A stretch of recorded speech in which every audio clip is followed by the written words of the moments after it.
Bonjour, nous continuons aujourd'hui avec cette vidéo pour voir dans le contexte de l'étude des fonctions les limites.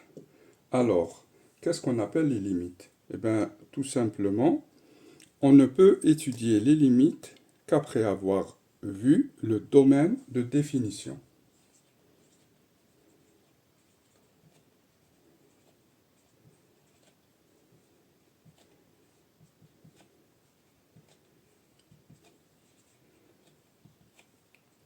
Alors, si une fonction n'a pas de condition pour être définie, c'est-à-dire si je prends une fonction f telle que à tout x appartenant à R, je peux associer une image f de x. Je dis que df égale à R. Bon, lorsque on écrit comme ça, on ne voit pas bien les limites, parce que tout simplement, le domaine de définition n'est pas écrit sous forme d'intervalle.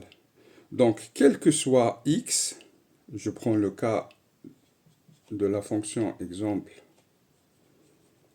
la fonction très simple qui à x associe par exemple la fonction affine, je prends une fonction 2x plus 1, celle-ci elle est définie sur R. Donc si j'écris le domaine de définition sous forme d'intervalle, je vais écrire comme ça, moins l'infini, et ça va jusqu'à plus l'infini. Eh bien, c'est à la fin de ce domaine de définition, je peux nommer que c'est les limites. Ça, la première limite, et ça, c'est la deuxième limite. Pour cela, je dois calculer quelle est la valeur approximative à laquelle va tendre ma fonction, ou quelle est la valeur approximative que ma fonction va prendre à ces limites-là. Dans ce cas, c'est très simple. Lorsque x va tendre vers plus l'infini, je vais voir qu'est-ce qu'elle fait ma fonction f de x. Et bien f de x n'est autre que 2x plus 1. Donc je remplace. Donc une fonction infinie, je multiplie par 2. Ça fera encore plus grand. Donc ça sera, elle va tendre vers plus l'infini. Et si x tend vers moins l'infini, f de x va être 2 fois moins l'infini, ça va être moins l'infini. Donc là, j'ai déterminé les limites d'une fonction qui est très simple. Par contre, vous avez ce qu'on appelle des cas où, pour déterminer les limites, on se retrouve avec des cas indéterminés. Alors, c'est quoi les cas indéterminés? Je vais d'abord les citer et après donner des exemples pour voir comment lever l'indétermination. Alors, qu'est-ce que ça veut dire ça? Si je prends une fonction, par exemple, f de x égale à 6x sur x moins 1. Donc, je ne peux calculer les limites que si j'ai le domaine de définition. Donc, domaine de définition, comment le trouver? Il faut que x, il y a une fraction. Donc, tout ce qui est sous la fraction doit être différent de 0. x moins 1, différent de 0. Cela implique que x, il faut qu'il soit différent de 1. Le domaine de définition va s'écrire moins l'infini, puisque 6x n'a pas de condition, moins l'infini, j'arrive à 1, je ne prends pas cette valeur, union 1 plus l'infini. Dans ce cas-là, je remarque que j'ai 4 limites à calculer.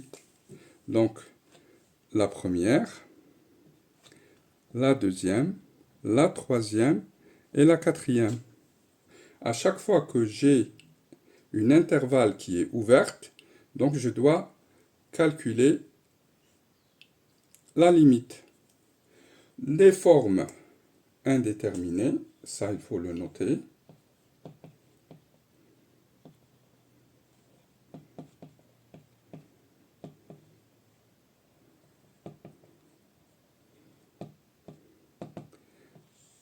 Alors, pour votre programme, jusqu'à la terminale, vous allez avoir 4 formes. Lorsqu'on a 0 sur 0, la deuxième forme, c'est l'infini sur l'infini. La troisième, c'est 0 qu'on multiplie avec l'infini, on ne sait pas c'est quoi. Et la quatrième, c'est l'infini moins l'infini. Parce qu'un nombre infini moins un nombre infini, donc là, on dit qu'il faut lever l'indétermination.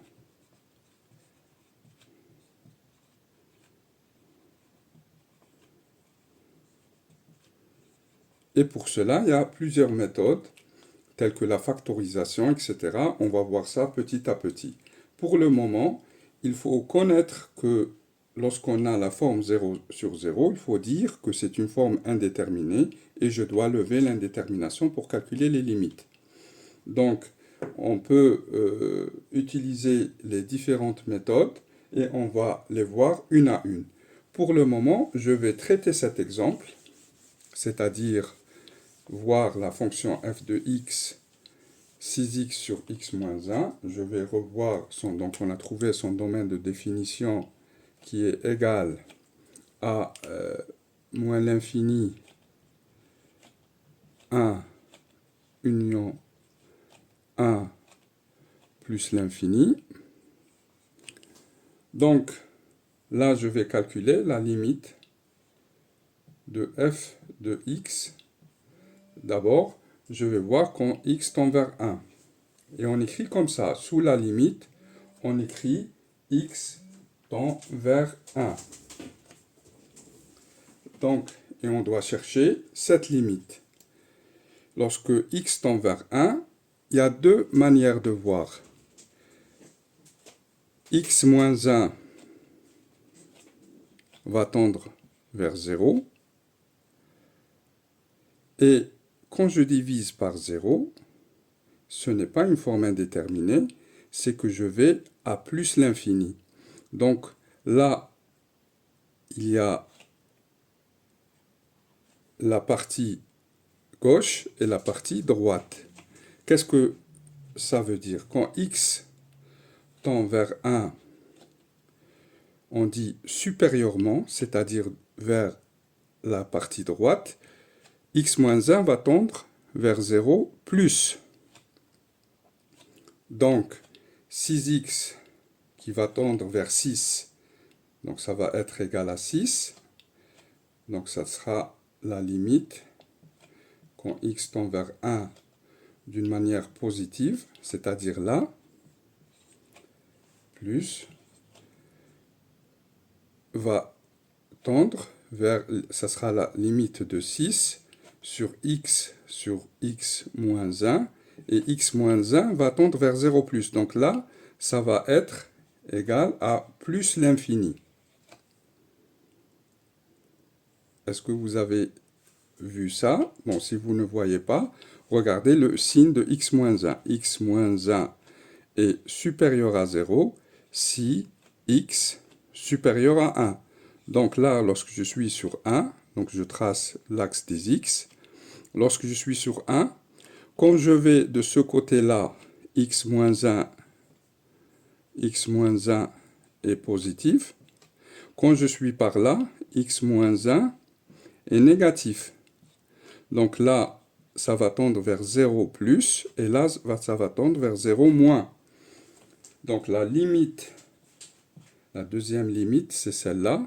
Et j'ai choisi de commencer par 1 pour que vous compreniez que 0, il y a le signe aussi qui va vers 0. C'est-à-dire lorsque je vais vers moins 0,001 ou bien plus 0,001, etc.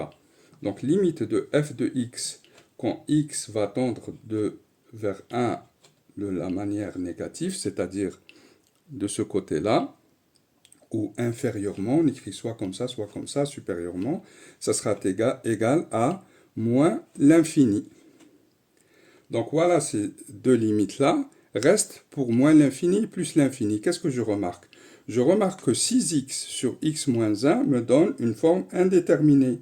Quand x tend vers l'infini, on a l'infini sur l'infini. Et c'est une forme indéterminée.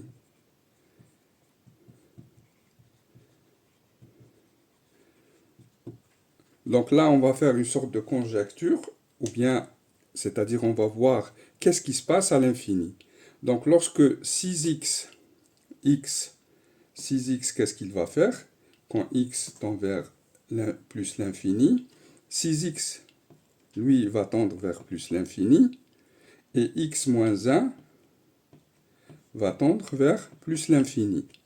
Comment?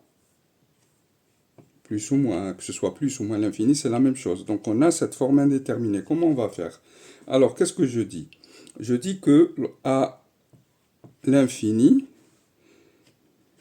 x moins 1, c'est égal à peu près à x. Et la fonction va s'écrire f de x va être égal à 6x sur x. Et là, je vois que je peux simplifier mon x et pour dire que c'est égal à peu près à 6. Donc la limite de ma fonction f, quand x va tendre vers l'infini, plus ou moins, ça va être 6. Et j'écris le résultat, je vais l'écrire ici. Comme ça, j'aurai toutes les limites. Que ce soit plus l'infini ou moins l'infini, limite de f de x, quand x tend vers plus ou moins l'infini, ça va être égal à 6. Parce que j'ai dit que, voilà, il faut trouver des astuces pour éliminer la forme indéterminée qui est l'infini sur l'infini. Voilà pour aujourd'hui, on a vu cette forme-là, et après on va voir d'autres exercices et d'autres méthodes pour lever les indéterminations. Il faut faire beaucoup d'exercices et bonne continuation. À bientôt.